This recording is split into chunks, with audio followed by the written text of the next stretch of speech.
Welcome to Mahabharat सार episode number 3.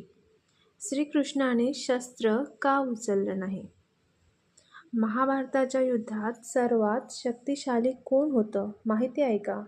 ना भीष्म, ना कर्ण, ना अर्जुन, तर होते स्वतः श्रीकृष्ण. पण एवढे सामर्थ्यवान असूनही त्यांनी युद्धात शस्त्र उचललं नाही. असं का? आज आपण जाणून घेणार आहोत नारायणी सेनेचे रहस्य आणि श्रीकृष्णाच्या निर्णयामागचं सत्य.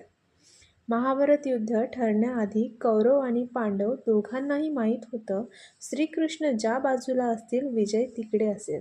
म्हणूनच दुर्योधन आणि अर्जुन दोघेही मदत मागण्यासाठी द्वारकेला गेले. त्यावेळी श्रीकृष्ण विश्रांती घेत होते.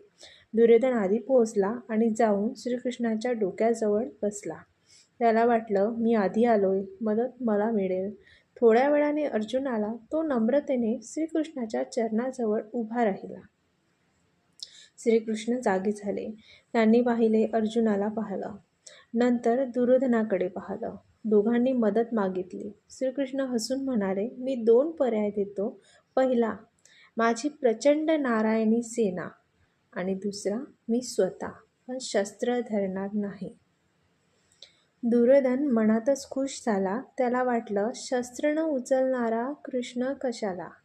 मला सेना हवी. आणि त्याने नारायणी सेना निवडली. नारायणी सेना म्हणजे श्रीकृष्णाची सर्वात बलवान आणि शिस्तबद्ध सेना होती. ही सेना यादव योद्ध्यांनी बनवली होती. यात लाखो सैनिक, घोडेस्वार, हत्ती, रथ आणि पराक्रमी महारथी होते. अर्जुनाने मात्र क्षणाचाही विचार न करता श्रीकृष्णाला निवडलं. तो म्हणाला, मला सेना नको, मला तुम्ही हवे. हीच निवड महाभारताचं भविष्य बदलणारी ठरली. इतकी मोठी सेना पाहून दुर्योधनाला विजय नक्की वाटत होता. पण अर्जुनाला माहीत होतं, युद्ध फक्त सैन्याने जिंकत नाही. युद्ध जिंकतं तर ज्ञान, रणनीती आणि धर्म. म्हणूनच त्याने श्रीकृष्णाला निवडलं.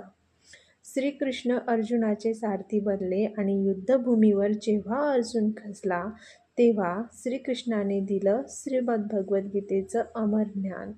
श्रीकृष्णाने शस्त्र उचलला नाही, पण युद्ध जिंकलं. ते कसं? भीष्मांना हरवण्याची योजना, द्रोणाचार्यांना थांबवण्याचा मार्ग, कर्णावर योग्य वेळेला वार, हे सगळं श्रीकृष्णांच्या बुद्धीने झालं होतं.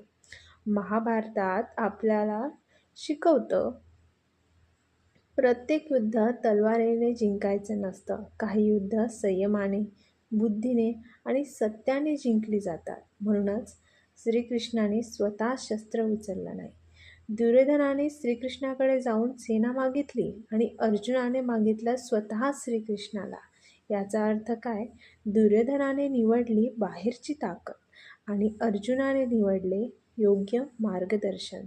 आज आपल्या लाईफमध्ये हेच घडतं. काही लोक फक्त पैशामागे धावतात, मोठं घर, गाडी, स्टेटस. पण काही लोक निवडतात ज्ञान, योग्य लोक, शांत मन, गायडन्स.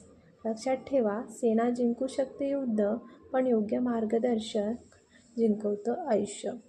जर दुर्योधनाने श्रीकृष्णाला निवडलं असतं तर काय झालं असतं? कमेंट करून नक्की सांगा. आणि अशाच महाभारतातील डीप गोष्टींसाठी चॅनलला सबस्क्राईब करायला विसरू नका. व्हिडिओ आवडला असेल तर लाईक करा, शेअर करा आणि बेल आयकॉनवर क्लिक करून नोटिफिकेशन ऑन करा. धन्यवाद.